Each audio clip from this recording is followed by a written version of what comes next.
Hello and welcome to Macy Cooks. Today we're making a dish that I absolutely love. Ever since I learned how to make it, it's become a staple in our weeknight dinner rotation. It's quick, it's easy, it's only one dish, and you can prep it ahead. Today we're making Korean beef bulgogi.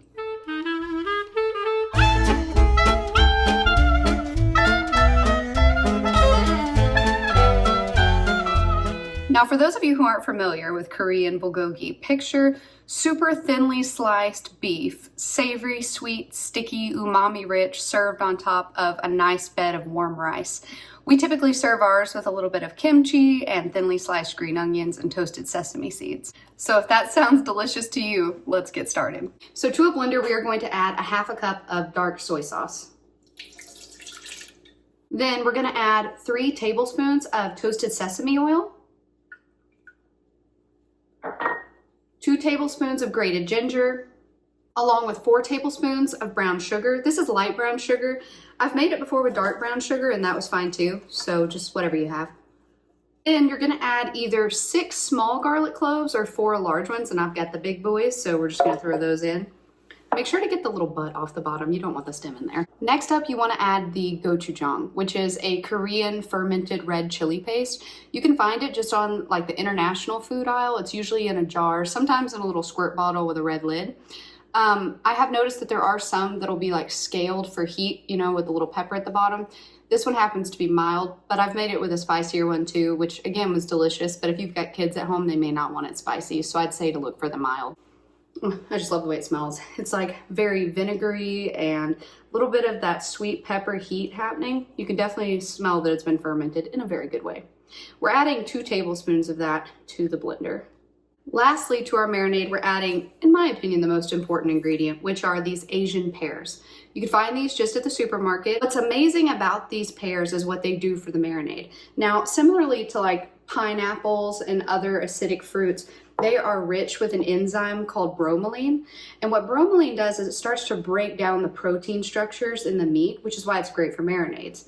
Additionally, with the bromelain and the protein breaking enzyme, you're gonna get a lot of sweetness from this, and it's gonna help out that brown sugar for caramelization purposes while we're cooking. So we got 2 Asian pears, and I'm adding them to the blender with the rest of the ingredients for the marinade. Before we start blending the marinade, and don't worry, I'm not going to subject you to that loud chaos, I wanted to stop and talk to you a little bit about the beef, because that is a super important component of this dish. Now, before you run out to the supermarket and try to get the fanciest sirloin you can find, which is fun, know that you can in fact make this with like a flat iron steak, a hanger steak. I've used chuck roast before. The main thing that you want is you want it to be shredded thinly. So my suggestion is this: find whatever cut of meat you got, put it in the freezer for about 45 minutes and then take it out. Using your knife, cutting against the grain, try to shave it as thin as possible. The reason we want this shaved thinly, aside from the tenderization and having that nice pull apart meat in every bite, is that the thinner it is, the better it's going to caramelize. So let's make sure that whatever we do, we freeze the meat, shave it thin. This is kind of what I'm going for. Okay, we now have our marinade all blended up. You just really want to make sure that the garlic and the pear get incorporated well. You don't want any huge chunks of pear. Not that that would stop it from cooking, but it's just not ideal. We want to make sure we get every ounce of goodness.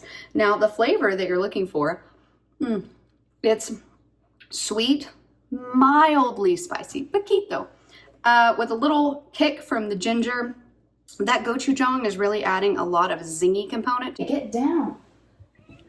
Yes, we got a cat. I'll say this, okay? To all my cat lover followers, I really enjoy this cat. Yeah, she's beautiful.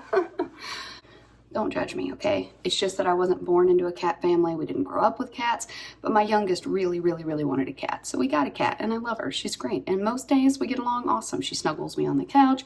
We lay in the bed. She likes to roll around under my neck meat. It's fantastic. Does she scratch the heck out of me? All the time. Anyway, I digress. Aside from the fact that I just don't like having to clean the counters constantly, if you have any suggestions on how to keep the cat off, let me know. I tried the foil thing. That didn't work. Anyway, this is the color you're looking for. It's kind of like orangey red. We're going to pour this into a gallon-sized Ziploc bag, add the meat, zhuzh it around a little bit, and then put it in the fridge for about an hour. Zhuzhing in process. You're just wanting to make sure that every piece of meat gets a little bit of the lovin's, you know what I mean? That they're all nice and topped. I really feel hung up on making sure you know I like the cat. I really do love her. She's super, super sweet. And I'm learning how to be a cat mom. You know what I mean? I'm just learning, that's all. Okay, so it's been an hour. We're getting this out of the fridge. I'm going to bring you over to the stovetop and show you the next step. On the stove, medium-high heat, you want to add a neutral oil. Now, this is obviously olive oil. That's because I was out of canola. You really want a neutral oil, like vegetable oil or canola. But the olive oil is not going to ruin it. It just adds a little bit of a flavor to it that I don't really want. It's going to buff out. Now, one of my favorite things about this dish is just how easy it is to cook it. As soon as the skillet gets hot, we're gonna add the meat directly to it with the sauce. Totally okay. You don't need to dry it out. You don't need to drain it. You don't need to waste any of that flavor because all of that moisture is gonna cook out, but all the sugars in the pear and the brown sugar and the gochujang are gonna caramelize and make a nice sticky coating on the outside of our beef. Now, I am gonna suggest you do it in batches. Only because overcrowding the skillet just means you don't have as much surface area per piece of meat to caramelize, right? And we really want to make sure that we're getting all sides nice and crispy, delicious, sticky, yummy. So working in batches, we're going to add about a quarter or a half of this bag. I'm just going to kind of spread it out and play it by ear, see what it looks like. You just want to make sure, like I said, that you get some nice surface area coverage on each piece. Don't be afraid to move it around a little.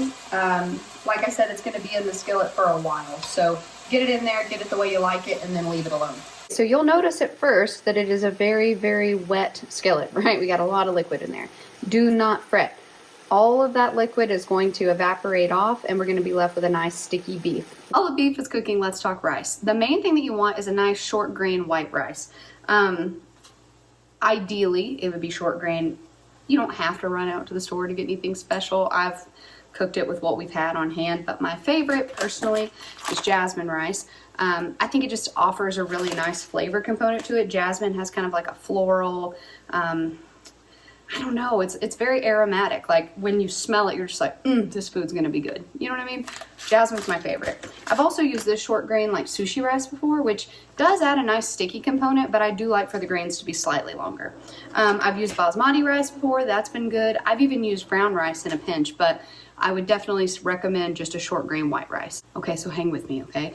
Nobody's gonna freak out, nobody's gonna panic. I don't wanna hear any hateful messages in the comments, okay? Because let's face it, we're all just trying to get dinner on the table, am I right? And if you're like me and you're just trying to get dinner on the table, I have a really easy way to make this rice, okay? Is it traditional? No. Is it probably the best way to do it? No. But it works for me every single time, and I'm gonna show you how to do it. Here's what you're gonna do. You're gonna get a large bowl. You want it to have high sides. It's gotta be something microwavable, okay? Make sure it's not metal. We're not trying to burn the house down. Then you're gonna take your rice and you're gonna pour it in the bowl. I know what you're thinking. You didn't measure that. No, I didn't. Because the truth is, this trick works regardless of how much you're making, as long as you follow one crucial rule, okay? I'm gonna add water to this bowl, and then what I'm gonna do is stick my hand in it, and if the water just covers the top of my hand, it's enough water. And then I'm gonna microwave it for 20 minutes. I know that seems outlandish, but it really is how I do it every single time. I just add it to the microwave and then cook it for 20 minutes. And then after 20 minutes, if it's still just like a little bit dry, I add a little splash of water, throw it for 5 more minutes. That's it. It's quick. It works for me, okay? It works. At this point, a lot of that moisture has cooked out. We've got some nice caramelization happening around the corners. At this point, we're gonna stir it, leave it, and just let it be for a few more minutes. It's awesome because you can start to see the bottom of some of the pieces of meat turning brown. You're getting that nice sticky caramelization on it. Yeah, you can kind of see it there. See how it's just starting to get a little bit sticky? We want times 10. We want 10 times more sticky. When it is getting close to time, you're going to hear it. It's going to sound a little bit different. It's going to sound poppy and like sizzly, like it's, like it's taken off into space. And as soon as you do, stir it rapidly. You'll know it's time to remove it from the skillet when it starts to look like this. You see all those nice little brown charred bits on here? That's what you're looking for. That's where the flavor is. Remove all of that from the skillet, put it in a bowl, and then add the rest. You got the second batch cooking. The rice has gone 20 minutes. Let's check it. It's perfect. I don't know, guys. I don't know what to say here. I mean, you don't have to live on the edge like I do, you know? You can definitely follow box instructions, make it in a rice cooker, whatever floats your boat. I think it's just my way of gamifying it, frankly. You know, carpe diem. Season the day here. We're just seeing how close I can get it to perfect every time with my hand. It's pretty dang close.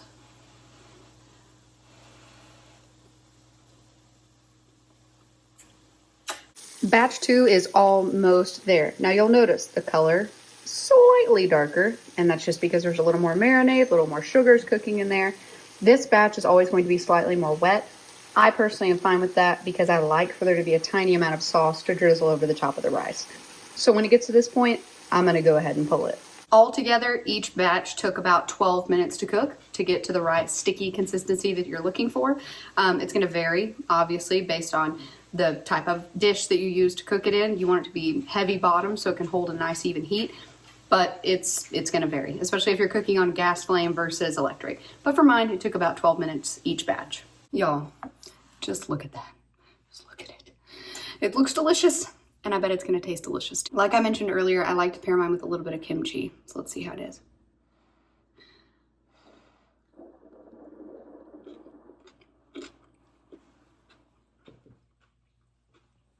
If you've never had bulgogi, you're truly missing out.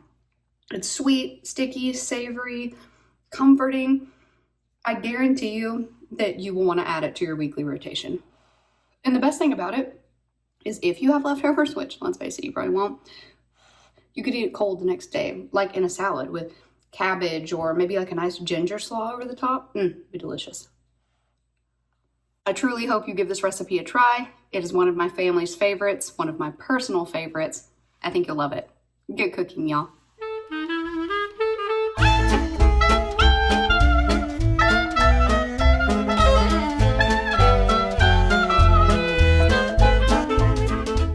Oh, we're friends, really, right?